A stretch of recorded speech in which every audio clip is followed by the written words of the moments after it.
Wel, mae wedi fod yn fraint i fod yma yn Llanberis heddi ar y diwrnod ble mae'r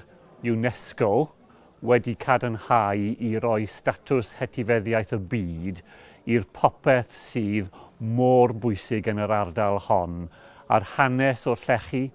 popeth sydd wedi creu ar ymgylchedd, popeth sydd wedi wneud y cwr o Gymru fan hyn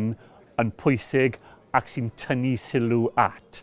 popeth sydd wedi fod o blaen, ond nawr hefyd yn edrych ymlaen at y dyfodol. Llongyfarchiadau mawr i pob un sy'n wedi creu degawd o ymdrechu i ddod at y diwrnod pwysig hon, a does dim lle well